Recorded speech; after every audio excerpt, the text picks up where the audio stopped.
Okay, hello everyone, my name is Paul. I've been an English teacher for quite a long time. I've decided to start making some revision guides for students and putting them on YouTube. So this is the very first one that I've ever done.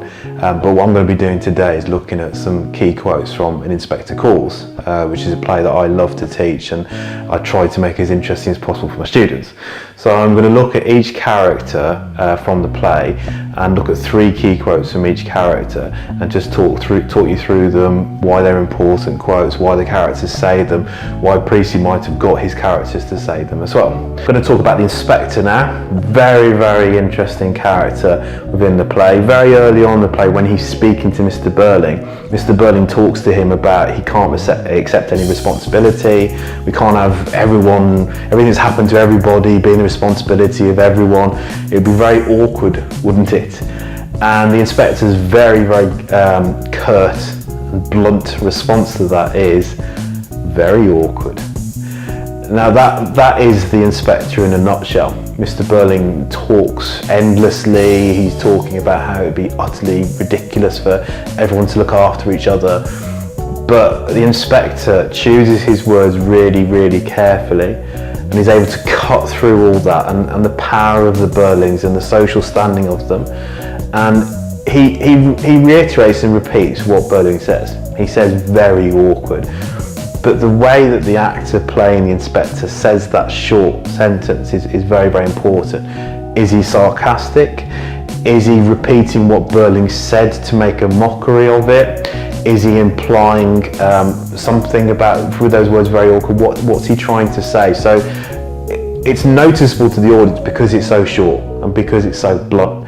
And even though he's saying the words that Birling is saying, he's getting a different meaning across to the audience by using such a short sentence. Yes, it would be very awkward if everyone had to look after each other. Yes, it would, but it would still be, in Priestley's mind, in the Inspector's mind, an important thing that needs to happen. People cannot be islands, they cannot be separate from each other. They are all members of one body and we all have to take responsibility for each other within a society.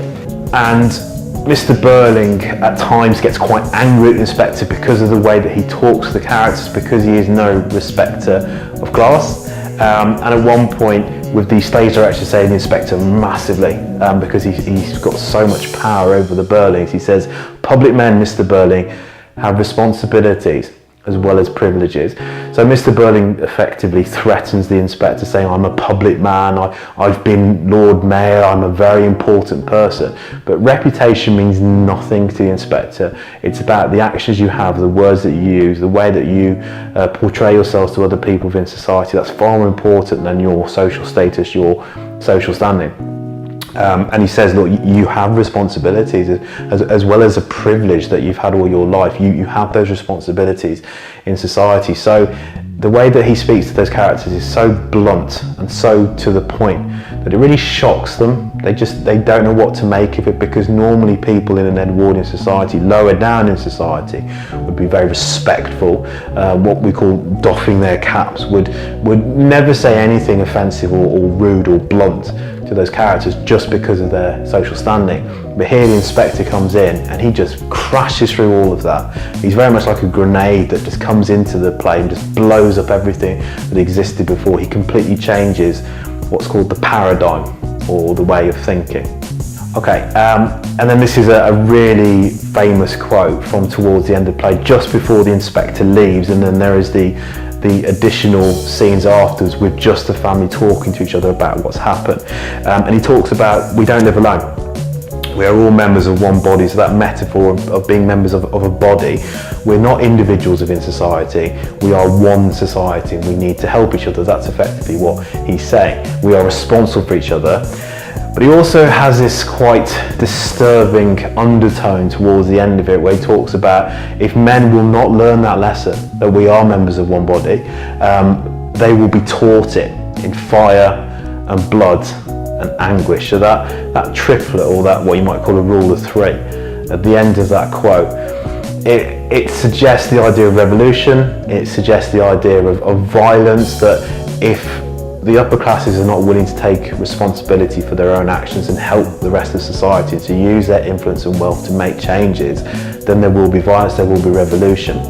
The play is set in 1912, and at this time there was all sorts of things happening in Russia. Russia had what was called a Tsar, who was a very powerful king. He had complete control over society. He's what's called an autocrat.